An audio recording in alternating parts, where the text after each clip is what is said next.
Tokyo Comic-Con is this weekend, so we got a slew of news to talk about. We're going to jump into something that people are probably wondering, like, okay, how is this really related to Transformers? There's been a lot of, since the Gridman TV series has come out, there's been a lot of revealed, like, planned product and stuff that's going to be coming out in relation to this series. And a lot of that stuff, in terms of news, I've ignored and not really discussed on the podcast, primarily because none of it really had a Transformers connection to it. Most of it being obviously the Gridman figure itself, which is, again, Ultraman in origin and stuff like that and in design.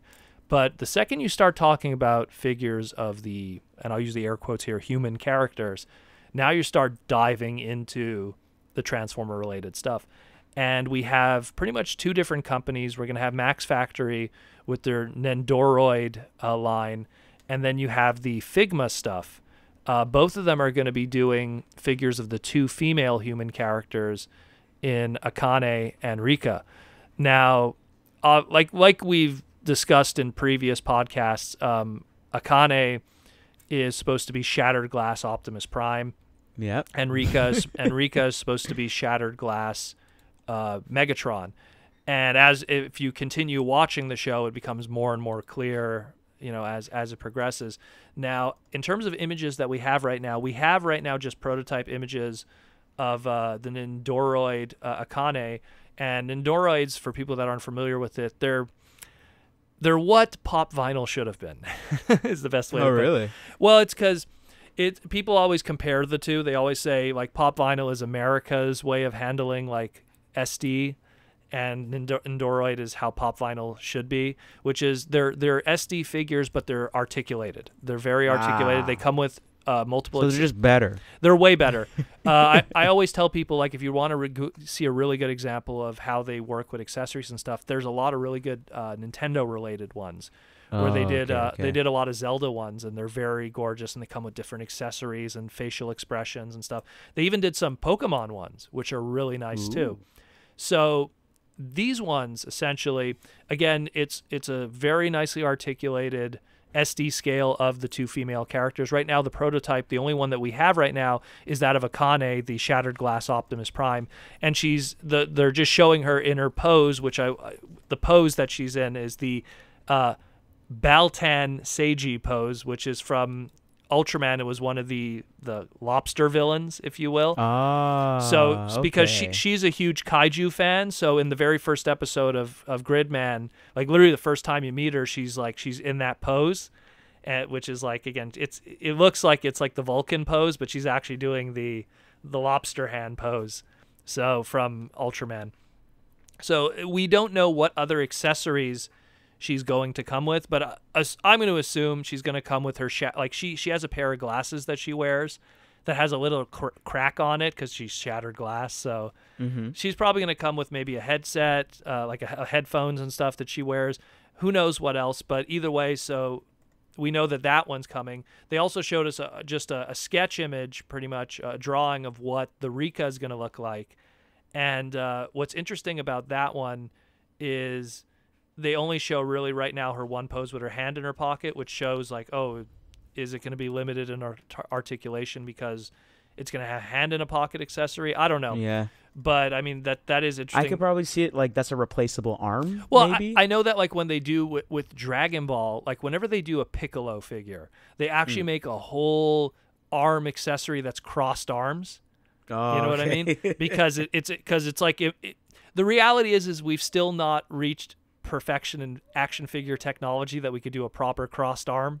You know what I mean? Yeah. It's always floating. So in order to achieve that, sometimes a lot of figures that were a character, it's really important for them to have crossed arms.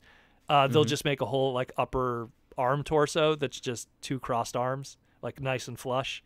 So we'll see what happens here with that, but we have those two. And then, of course, the other announcement was that they're going to be doing Figmas.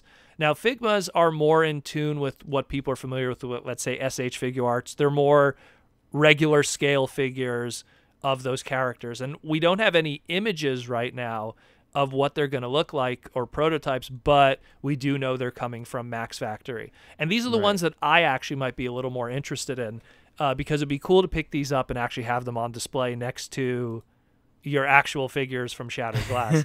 I mean, it in a very pretender kind of way. Like it's almost like I think that's really interesting that two completely separate TV series, shows, or franchises, you could still kind of display them together, kind of like that. I think that's going to be really interesting. It's pure genius from the designers, and the fact that they've roped in Transformer fans. You know? Does it scale well? That's all I want to know. Does it scale well? Well, again, does the Figma scale well? Well, again, Figmas are. They're pretty tall. Yeah, they're pretty tall. Comparatively to these, I guess these are based off of generations, so deluxe generation toys. So well, and I was going to say also, Figmas they might be a little bit taller. They usually try to keep a scale within their own property. So to give an example, like when they usually do Figmas of anime characters, most of the time the anime characters are based off of taller men, let's say, or female characters that are depicted as taller. So they're usually like, let's say, I want to say between 5 and 6 inches. When they do it, and I own Figmas of characters that are meant to be shorter. So an example, I own Figma Twilight Princess Link, or Zelda, which is a taller character. But then I also own Figma Link from Link to the Past, which is a much shorter Link. And you see there's a difference in height there. So judging that these are based off of Japanese high school girls, and Akane is shorter than Rika, you're aiming more towards that 4 to 5 inch size that these are going to be, these Figmas. This is just a speculation. And if they're anything like previous Figmas that existed, there's going to be a ton of accessories between the two of them.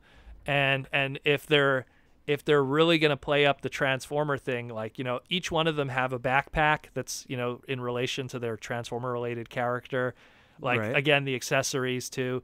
It's going to be interesting to see these two. I'm not big on the collecting anime figures based off of girl characters and stuff like that. You know, that, don't get me wrong, people enjoy that stuff. That's no problem. Like, I mean, for me, it depends on the character. Oh, yeah. Like, for me, like, if there's a Samus one, that one I would definitely get hands down, because it's Samus. To give an example, like, I think that would be my particular one. One of the few times that I've actually bought stuff like that in the past was either if there were Transformer related ones, like they did a Minerva one with Kotobukiya many years ago. Oh, nice. And there was a line called SR. It was called SR something, and what they would do is they do figures of Brave characters. So obviously when you dive into Gao Geiger and stuff, you start having the whole like 3G team of Swan and Umiko and stuff like that. So it's just you end up getting female characters as a result just from collecting. I mean, let alone Kissplay, you know? Yeah, like, exactly. Like when people see Kissplay, it's like this. It upsets the general flow of the Transformer collection. So having it's like, okay, so this, so alternators, that what? Yeah, well, it's like robots, high school girls. You know, it's like, oh, we finally got back to cars. So awesome, man. Oh man, the scale is so high school girls. Yeah. What? So exactly. So like having these Figmas, like obviously, like I already know where they're gonna go. They're gonna go in like the BotCon display practically.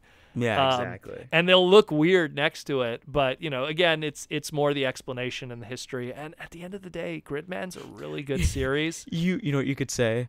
You could say these girls are from the planet Ultra. Yeah. They're from M78. They're from the M78. And that's why cluster. They're so huge. Yeah. Comparatively to the Transformers, exactly. in that scale, and we could make it work.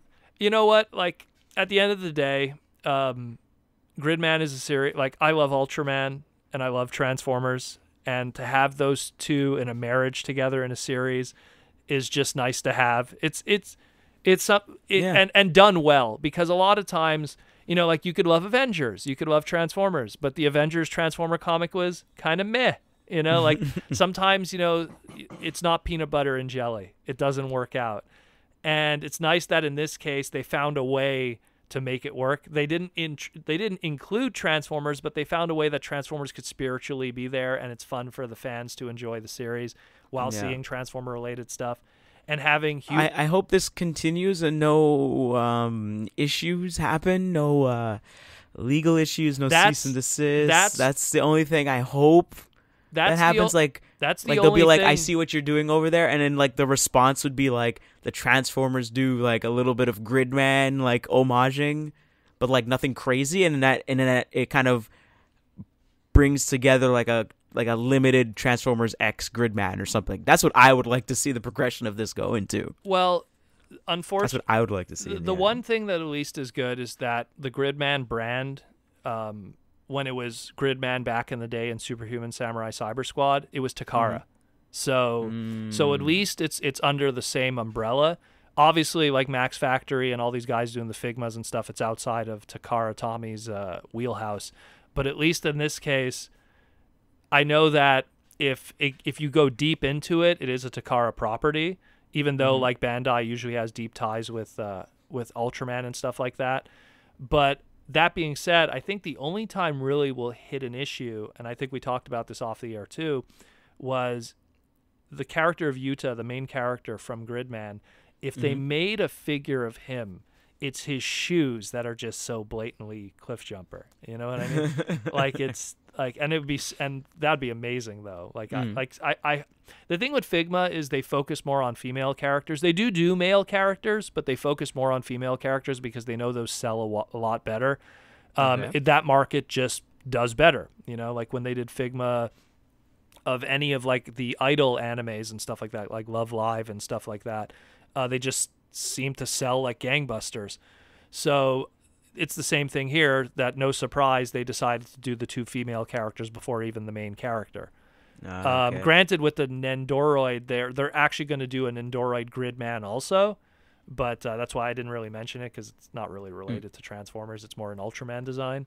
But the point is that like this is cool that this is all coming. I'm really curious to see how it's going to look, especially the Figmas, because those are something that if they're not too expensive, I'm thinking about pulling the trigger on it, because I have Shattered Glass Optimus Prime in all his incarnations. This would be really cool to just be that final piece with it. And I like weird Transformer stuff. I mean, that's why I collected Kissplay. That's why I have like the Kotobukiya Minerva stuff, because after you collected robots for so many years, to get a human character here and there is nice to get too. I love human character Transformer stuff. When they did I kind of dug the Human Alliance when it of first course. started, but then like the figures kind of got, like the human figures kind of got a little bit rough looking, I guess. Like, you know, it's kind of, the quality kind of dipped pretty hard. But I did like the concept, and I did enjoy it. It was almost like having a Transformers meets Mask in a way. Oh yeah, but that's what a lot of people were saying. Yeah. So it was kind of like, ooh, you get that little playability with it. Well, but with Human sadly, Alliance, it didn't continue. With Human Alliance, the first couple of releases, I do agree, were like they were pretty good quality, especially the human figures. And then when it became, they kind of did like a deluxe scale for them too. They kind of cut corners at that point. Yeah. And it's also because we've discussed this in the past when it came to the movie line and the decrease in quality and everything. Human Alliance started around the time of Revenge of the Fallen. That was like the peak of Transformer engineering for the movie lines, and then Human Alliance then started becoming a Dark of the Moon brand, and Dark of the Moon really was the beginning of the decline for movie toys. So it goes hand in hand. But yeah, either way, these are cool. Definitely check out, like there's going to be more information on them in the future. The second some images of these show up in color, will definitely, and of the prototypes of the Figma, we'll definitely talk more about it, because at the end of the day,